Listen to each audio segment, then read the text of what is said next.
Hello, my name is Darkmoon Doll, and on Tuesdays I do this show called Art Talk. Art Talk is a show where I show you the creations that I make. I emphasize the need for people to express themselves in a constructive way instead of flying off the handle whenever they get angry. Sit down and do something creative, and it can be like a meditation for you to help you unwind after a hard day's work. So today is, I believe this is part 5 of the tutorial on how to make a glass bottle doll. So yeah, if you followed along so far, thanks a lot. If not, this may be confusing if you're watching it out of sequence, but nonetheless, if you're watching, thanks. So let me show you what I did over the weekend with the doll that we've been working on. If you remember this doll, last week what we did was the hair. So what I did was, after I paper mache'd the hair, made that, I painted it with white paints, white acrylic paint, and then I Mod Podged it with Mod Podge. Mod Podge is a sealant. It helps to seal in the paint so it doesn't crack and flake off, and it also makes it a lot stronger and a little water resistant. So yeah, what I did was I added legs on there as well with the paper mache and stick technique. You can check that out on part 4, which I did last week. And the arms also are that paper mache and stick method as well. So now this is done. So if you wanted to go any further, you could actually decorate this doll. I like to decorate my dolls with beads that I make. I make homemade beads. And then there's this jar that I made. I paper mache'd an old glass jar and painted like tribal design on it. And so what I'm thinking of doing is just gluing the doll onto it because it feels like the two belong together.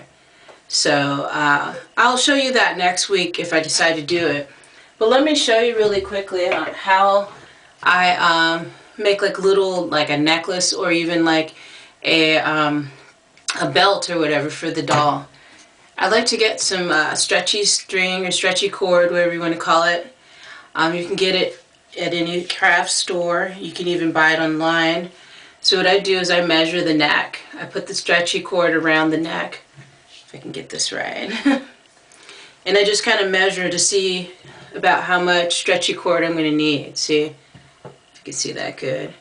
And that's when I know where to cut it, so I don't make too long or too short of a necklace. And depending on if you want the necklace to kind of drop a little bit. And so in this little jar I have homemade paper beads that I made. This is a thick one. And then I have little small ones like this. So basically what I do is I string the beads.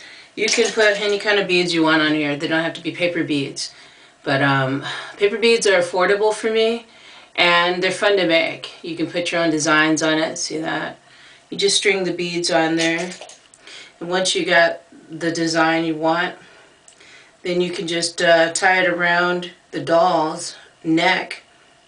And the doll has a really neat tribal-like necklace to wear. You could go even further with these dolls and you can make a setting for them.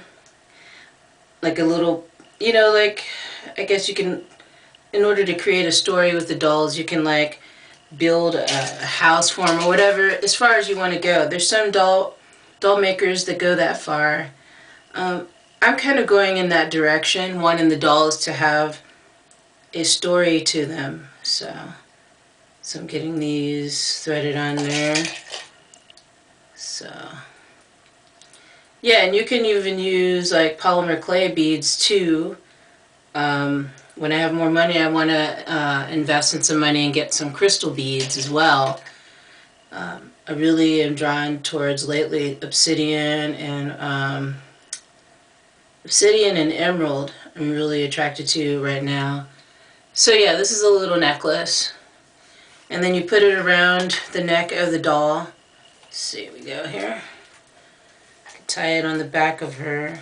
Uh-oh, it's coming apart. That's the thing about paper bead necklaces. When you string them, you gotta hold on to them tight because they can come they can slide right off of this. And because it's stretchy cord, it's very slippery and slick, so no big deal. Just put them back on there. They fall off, you put them back on. So, another bead on there. I think I had too many beads on there anyway, so you keep it as simple or as elaborate as you want. It depends on what the doll, when I look at the doll and step back from it, what I see should be on there. So let's hold on to that tight. You could even tie the necklace before you put it onto the doll's neck. That way the beads won't come off. See? You just tie it in a knot. I like to tie it in a double or triple knot. That way it doesn't come apart. So there we go. So oh shoot! It came apart and the doll fell, but the doll is still okay.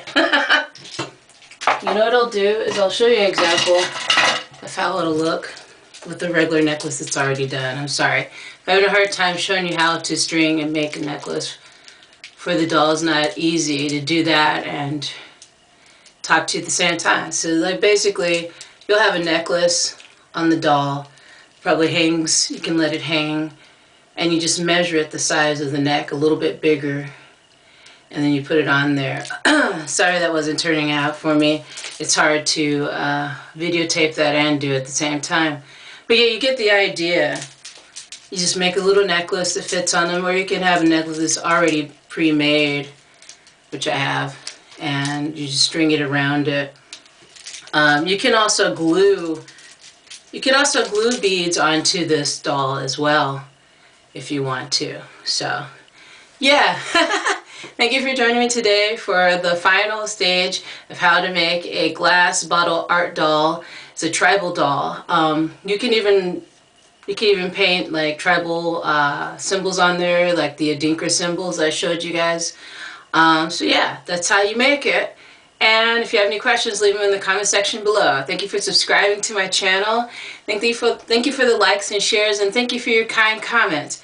So yeah, be creative, get out there in nature and de-stress. And yeah, love yourself and love others. Peace.